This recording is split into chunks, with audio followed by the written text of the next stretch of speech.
Bonjour tout le monde. Je suis Damian Williams, le procureur américain du district sud de New York. Aujourd'hui, j'annonce le déblocage d'un acte d'accusation à 3 chefs accusant Sean Combs de complot de rasquette, de trafic sexuel, de transport interétatique pour prostitution. L'acte d'accusation allègue qu'entre au moins 2008 et aujourd'hui, les victimes violentées, menacées et contraintes pour réaliser ses désirs sexuels, protéger sa réputation et cacher sa conduite comme une légende. L'acte d'accusation pour exécuter cette conduite, Sean Combs a dirigé et participé à un complot de rasquette qui utilisait l'empire commercial qu'il contrôlait pour mener des activités criminelles, notamment la traite sexuelle, le travail forcé, l'enlèvement, l'incendie criminel, la corruption et l'obstruction à la justice. Permettez-moi de dire un peu plus sur les accusations. L'accusation indique que des femmes ont été maltraitées et exploitées pendant des années et de diverses manières. Comme allégué, ils utilisèrent la force et la menace pour contraindre les victimes à des performances sexuelles prolongées avec des travailleurs du sexe masculin, certaines étant déplacées au-delà des limites de l'État. Combs aurait planifié et contrôlé les performances sexuelles, qu'il a appelées les performances sexuelles monstrueuses, et il les enregistrait souvent électroniquement. Le monstre durait parfois des jours à la fois, impliquait plusieurs travailleuses du sexe commercial et impliquait souvent une variété de stupéfiants tels que la kétamine, l'ecstasy et le GHB, qui distribuaient des peignes aux victimes pour les garder obéissants et respectueux.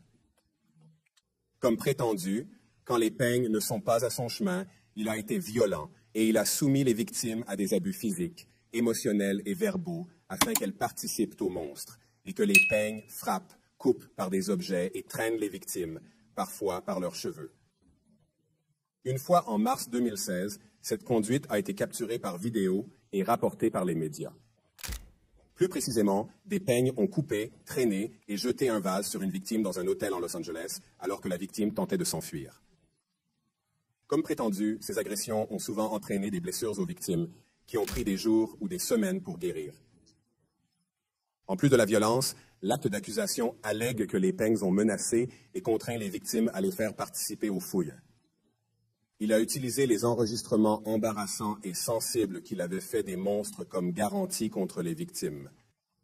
Et l'acte d'accusation allègue qu'il a maintenu le contrôle des victimes de plusieurs manières, notamment en leur donnant de la drogue, en leur donnant et en menaçant de retirer un soutien financier ou un logement, en leur promettant des possibilités de carrière, en surveillant leur lieu de se trouver, et même en dictant leur apparence physique.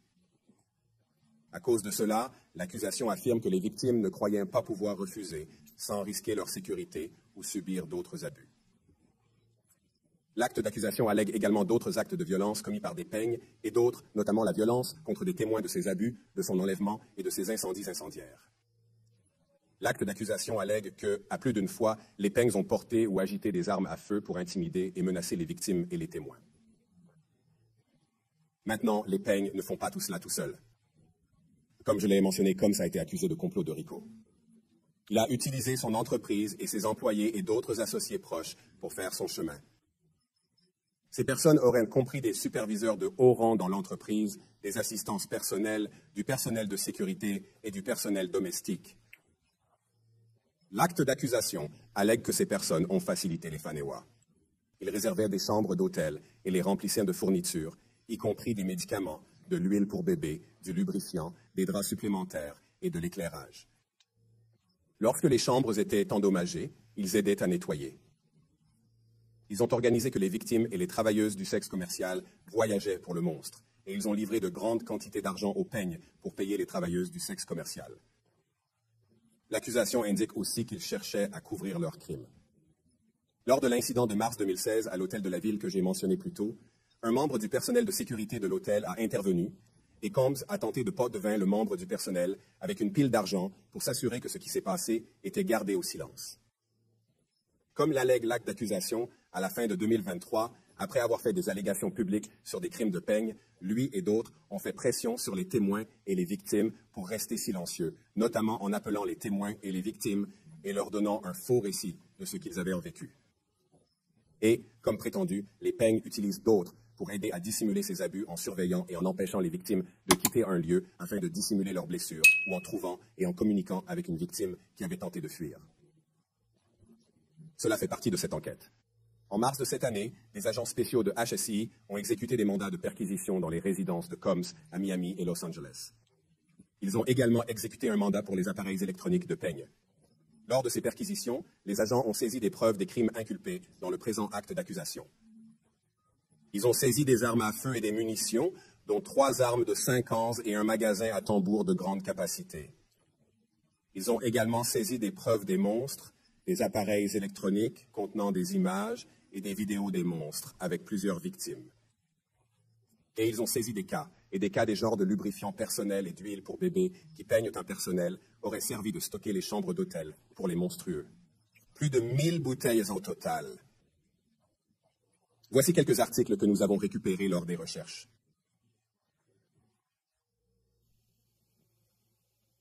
Comme montré ici, il s'agit d'un magazine à tambour, haute capacité, contenant environ 59 cartouches, selon moi.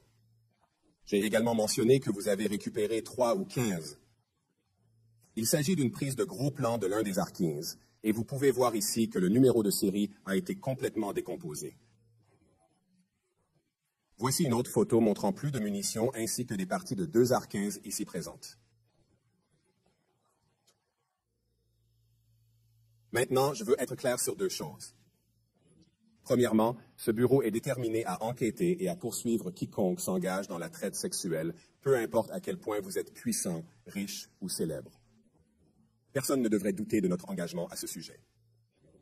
Il y a 1 an, Sean Combs était debout sur Times Square, où une clé de la ville de New York lui a été remise. Aujourd'hui, il a été inculpé et sera jugé dans le district sud de New York. Deuxièmement, nous n'avons pas fini. Cette enquête est en cours et j'encourage tous ceux qui ont des informations sur cette affaire à se présenter et à le faire rapidement. Toute personne ayant des informations peut appeler le type 1874 HSI. Je tiens à exprimer ma profonde reconnaissance aux victimes et aux témoins qui ont utilisé leur voix et aidé à faire révéler cette conduite criminelle. Nous ne serions pas ici sans eux. Je tiens également à remercier les agents de cas dédiés à la traite des personnes de l'HSI à New York. Ils ont été avec nous depuis le premier jour, travaillant sans relâche sur cette enquête. Ils continueront d'être des partenaires inestimables pour nous. Je voudrais exprimer ma gratitude aux agents et analystes exceptionnels de SCNI pour leur assistance énorme dans cette affaire.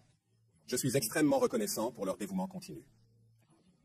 Et enfin, je tiens à remercier les exceptionnels procureurs de carrière de SDNI qui traitent cette affaire, Meredith Foster, Emily Johnson, Chrissy Slavic, Madison Schmeiser et Mitzi Steiner, et leurs superviseurs, Jamie Backwhipper et Jacqueline Kelly. Ils sont membres de l'unité des droits civils de notre division pénale. Nous avons créé l'unité des droits civils quand je suis devenu avocat américain. Je suis profondément fier de leur travail sur ce cas et tant d'autres cas. Je vais prendre quelques questions maintenant. Eric Katersky, EBIC. Damien, merci. L'acte d'accusation décrit les abus agressifs, ouverts, violents et hédonistes que vous dites récurrents et largement connus. Pourquoi les forces de la loi ont-elles fallu si longtemps pour intervenir? Combien de femmes ont été victimes par Sean Combs et combien d'autres ont été impliquées? Notre enquête est en cours. Nous sommes engagés à rendre justice à tous ceux qui ont été victimes par l'accusé. Je ne peux pas expliquer pourquoi cela a pris autant de temps, mais l'important est que nous sommes ici aujourd'hui avec une détermination à assurer la justice. Prochaine question. Julia Ainsley, NBC. Merci d'avoir fait ça. Vous avez dit que nous n'avons pas fini et que les peignes ne l'ont pas fait seuls. Prévoyez-vous qu'il pourrait y avoir d'autres charges liées à cela? Au cas où je ne retire rien de la table. Journée de Newsday de Janet Fisher. Quelle est la différence Entre la trafic sexuel et les initiatives de promotion de voyages pour le tourisme. Le but de la prostitution. Eh bien, il y a différents crimes avec différents éléments.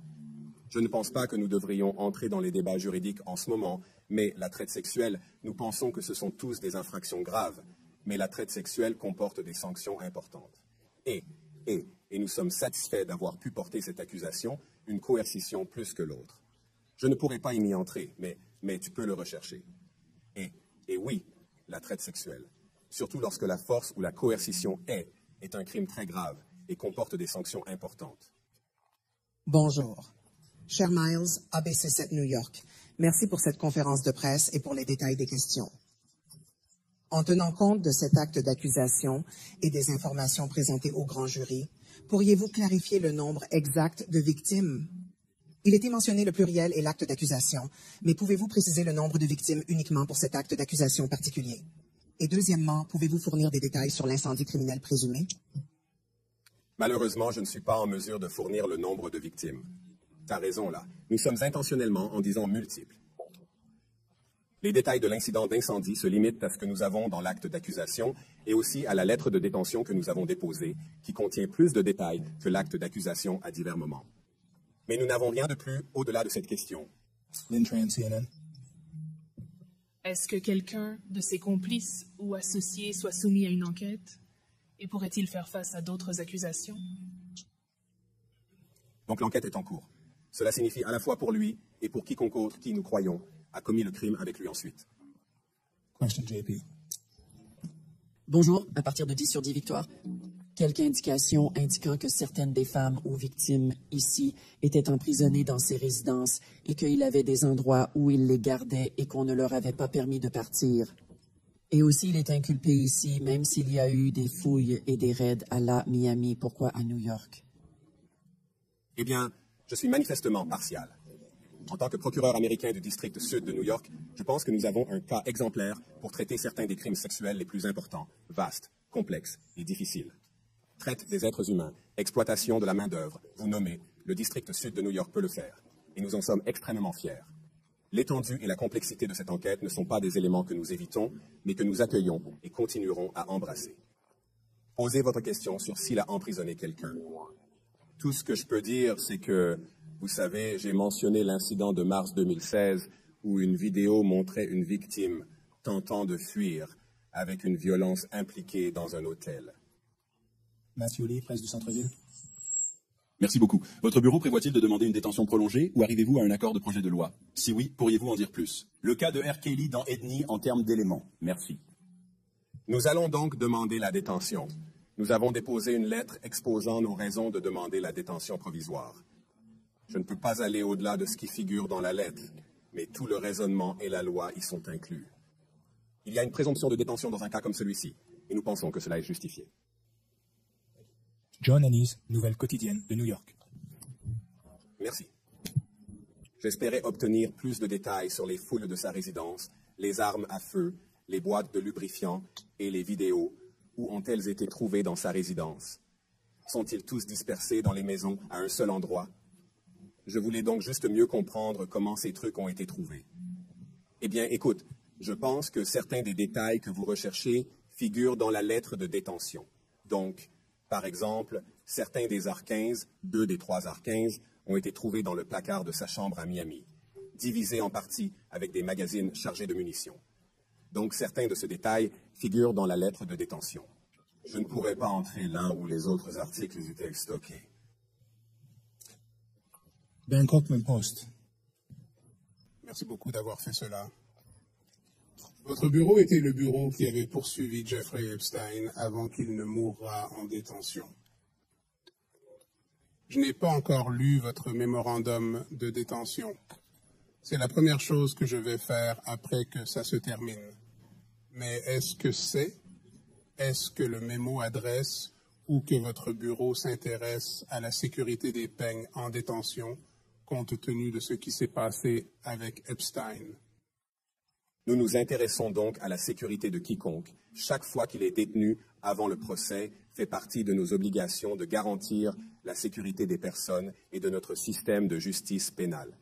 Donc, mais je ne trouve aucun lien entre le suicide de Jeffrey Epstein et ce qui peut ou ne peut pas arriver à un autre accusé pendant qu'ils sont détenus en préparation du procès.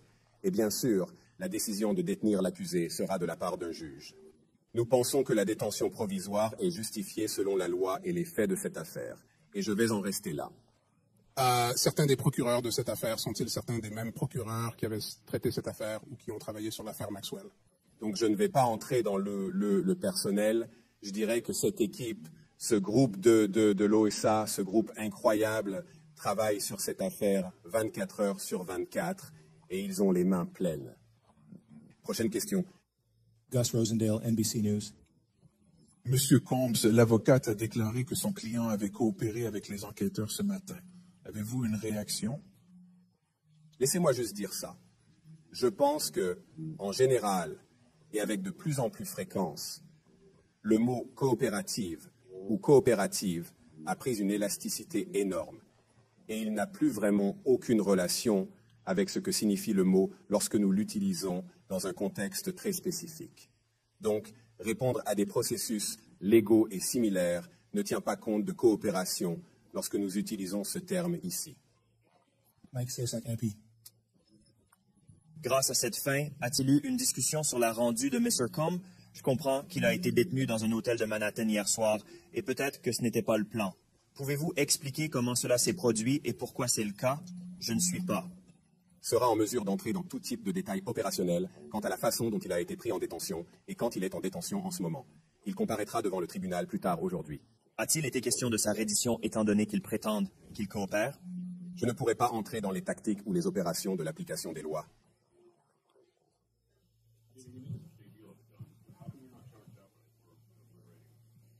Eh bien, je ne peux pas entrer dans la décision de facturation.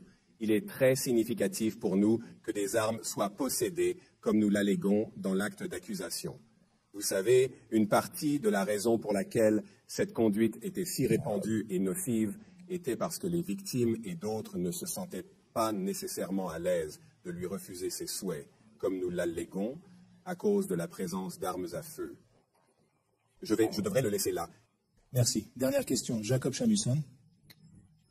Jacob Chamsey est un initié d'affaires. Merci. Étant donné qu'il est le seul accusé dans cette affaire et que vous alléguez qu'il fait partie d'un complot impliquant des membres de ces entreprises, prévoyez-vous un acte d'accusation substitutif qui portera des allégations contre d'autres membres de ces entreprises ou d'autres co-conspirateurs également? Encore une fois, je ne peux rien retirer de la table. Tout est possible. Notre enquête est très active et continue. Et je pense que beaucoup d'entre vous qui couvrent ce bureau savent que lorsque nous disons de telles choses, les développements sont certainement prévisibles. Mais je ne peux pas les prédire assis ici aujourd'hui. Très bien, merci à tout le monde. Merci à tout le monde.